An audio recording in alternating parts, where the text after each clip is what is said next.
And welcome back. Our guest tonight is Cale Sampson. He's a hip-hop artist and the original concept of hip-hop, being conscious of your surroundings and presenting that in a very positive way. Not all this crap, look at my chain, look at all these girlfriends I don't really have. He's a real, true hip-hop artist, and he's here to promote his new album, The Big Picture. He joins us now via video Skype. Thanks for joining us, Cale. Thanks for having me on, Jakari. It's a pleasure to be here. Oh, thank you. Now, we got your album. You sent us some albums here at the INFOWARS. We definitely appreciate that. A lot of guys have been enjoying them. I've been enjoying the album myself. Can you tell us a little bit about this album and also how you got into music? Okay, well, I'll start with how I got into music. I originally got influenced by hip-hop culture probably when I was about 9 years old. At the time, I was living in the West End of Toronto, and I remember to get into my apartment every day, which was on the 12th floor, I would have to walk by this group of older dudes that would always be freestyling and ciphering in the lobby. And because I took an interest in what they were doing, they kind of took me under their wing and gave me a bunch of tapes to listen to. And some of the tapes that they gave me just so happened to be of some of the original great MCs. So right off the bat, I was listening to guys like KRS-One and NWA and Chuck D from Public Enemy at like age 9. So, you know, these guys, they weren't talking about meaningless entertainment or mindless subject matter. They were talking about like real life social injustices that were occurring that the mainstream media wasn't reporting on. And they were providing the listeners with like real life street level commentary based on their experience through the music. So that was the original sort of hip hop spirit that spoke to me and that has always inspired me. And when you consider that the world's even crazier than it was back then, that's the same sort of gusto and attitude that I feel people need and that are looking for. So that's the type of music that I'm trying to do now.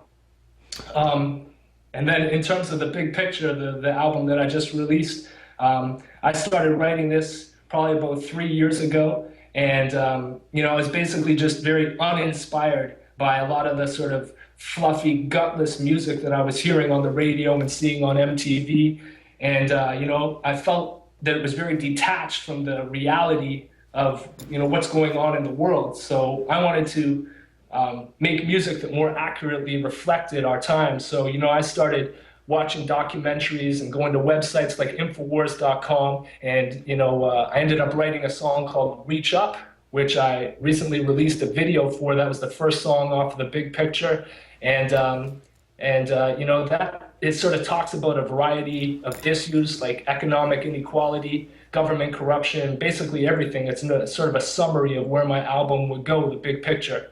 And so, yeah, we released that. And I just kind of feel like the times has come where people want somewhat of a breath of fresh air, so to speak. So I'm hoping that my new album will be able to provide people with that. Yes, because we see, you know, what you call the fluffy music, all the soulless dribble that's perpetuated by the mainstream media that's usually out there. You know, we have videos of suicides and sell your soul to the devil and all these demonic symbols and the music now of the days, you know. So what do you think about that? You know, what do you think about the media? I know you're in Canada. Maybe you guys have a little bit of different influence as far as artists. But, you know, when you look at the mainstream and you see the mainstream artists, what do you think about that? Well, I mean, our media is more or less the same as yours. You know, the Canadian media is basically the American media. There's slight differences and whatnot. So when I look at the mainstream artists, you know, for the most part, I'm not really impressed. They don't really speak to me. I don't, like I said, I don't feel like the gusto and the spirit of the human experience is being accurately portrayed through the pop star artists that are being promoted to the public. So, you know, I feel the opposite. I feel like kind of a sense to dig into information. Like, you know, I kind of view my music as information-oriented, almost like essays.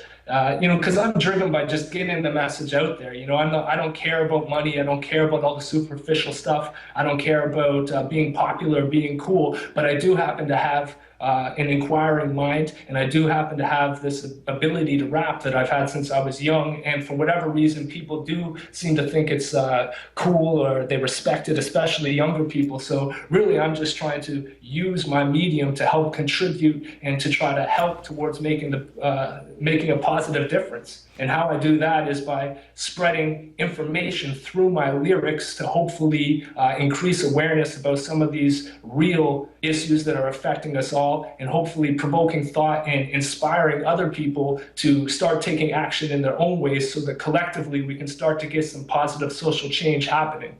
That's very well said, because, a lot of people, they see the fight, they think it's all about being on the radio like Alex, or, sitting up here in a suit. It's not all about that. It's about, people doing what they can do. Maybe your thing isn't being on the radio, or maybe not, so much presenting the news, but you can make a rap song, you can make this or that. People have paintings, all types of ways to get the message out that's not just sitting in a suit on TV. So I'm very glad that you mentioned that. And I want you to say, some inspirational words to somebody who may be watching this, and, maybe their thing isn't music, maybe their thing isn't doing a news show, but, how can you tell people to, get the inspiration inside of themselves to go out there and do what they need to do to get this message across? I would just encourage anyone out there who is awake and who's aware of this information to, whatever your medium is, to not be afraid to stand up, not be afraid to speak out. I know sometimes it all can feel a little bit insurmountable, like you're just a speck of sand on a beach, but the reality is that you can make a big difference on a personal level. The status quo is shifting. There's more and more people waking up every day, and there's more and more people awake right now. So I have a lot of hope in humanity. I have a lot of faith that collectively we can all use our different mediums to make a huge difference. So I would just encourage everyone to not be afraid, find the creativity within yourself and go for it. Now, there are a lot of issues, Cale, and we have a very short time. But, what do you think is a real important issue, not just in the United States, but around the world today? What is your top priority? Man, there's so many different issues. And, you can look at each issue separately, and sometimes I think it's better to get a general scope of everything if you can, and be able to connect the dots so that you can start to see all these separate issues as see how they're all connected and interrelated, so that you get a bigger picture view of what's actually going on and how the world is being run. And the way that the world is, being run is essentially we're being controlled. And one of the main reasons that we're being controlled is through the economic system. In the United States, you guys have the Federal Reserve. Mm-hmm. In Canada, we've got, the government borrows money from private banks at interest, which enslaves the nation and puts them in debt, which affects us all. So I would say understanding the money system, if I was going to pick a specific incident or issue, I would say understanding the money system would be one of the top priorities for me. That's why I wrote a song at the end of my album called The Money Song. Right. It's a very good informative song, and that's what we need. More positive music. People like Cale Sampson, people like Denali, who entered the Operation Paul Revere contest, people like Steve Grant, Immortal Technique. Conscious rap, rap with a message, not just look at my chain or look at my cars and all these things that they got on loan anyway. The record company lets them borrow it. So, Cale, tell us how we can get a hold of your music. If you want to learn more about me and my music, you can go to my website, calesampson.com. Feel free to add me on Twitter at @Cale_Sampson. Make sure to look out for the video that I just released. It's the lead single for my album. It's called Reach Up, which is on YouTube. It's been getting a lot of tens of thousands of views actually in the past few weeks, which is great. And just look out for my album, The Big Picture, which is coming out on September the 3rd on iTunes. All right, I don't put you on the spot, and if we have to, we can cut it out. But can you bust a freestyle? I can bust something, probably. Throughout our whole lives, we've been made to believe that we're just little people who are powerless and weak, that we're insignificant in the higher scheme of things, but it's a lie. The opposite is reality, so don't believe the false history we've been taught. It's time to talk to our neighbors and turn the television off. Take responsibility for your actions and thoughts and realize the true potential that you've got. Because once you understand the way that energy works, you'll feel connected to each other and the earth. Then you'll listen to your heart heart when it's speaking to you, and start to do the right thing in all that you do. Our collective consciousness has to decide to be in a state of love and no longer comply. So we're fully empowered. Let's step away from the fear and start to lead by example. The revolution is here. There you go. And that's the best commercial. That's the best plug you can do right there. Cale Sampson, CaleSampson.com. Thank you for your time. Thanks a lot, Jakari. All right.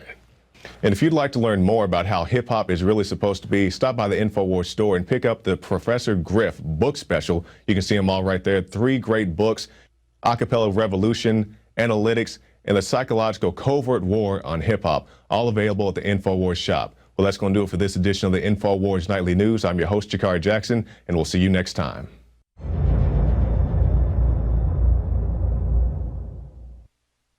Now you can watch The Alex Jones Show live as it happens at Infowars.com/show. You'll find links to all of our content there and a free 15-day trial for Prison Planet TV. More than 60 movies and documentaries all in one place at Infowars.com/show. The important thing about the Pro One filter today is that the material we use for removing fluoride and other heavy metals now will remove the latest form of fluoride called hydrofluorosilicic acid. There's no other fluoride reduction filter out there that will remove that type of fluoride. And it's extremely important because today we're hearing more and more cities are using that form of fluoride. We've been having medication forced on us through the water system for quite a while. Most people don't realize it. Most people don't realize the negative effects of fluoride. There's a wide range of health effects that are attributed to fluoride. Bottom line, why should somebody get this new Pro One ProPure filter? The reason to buy the Pro One, it's an all-in-one filter. It's convenient, easy to use. It doesn't require the add-on fluoride filter, and in addition, this filter removes the latest form of fluoride called hydrofluorosilicic acid.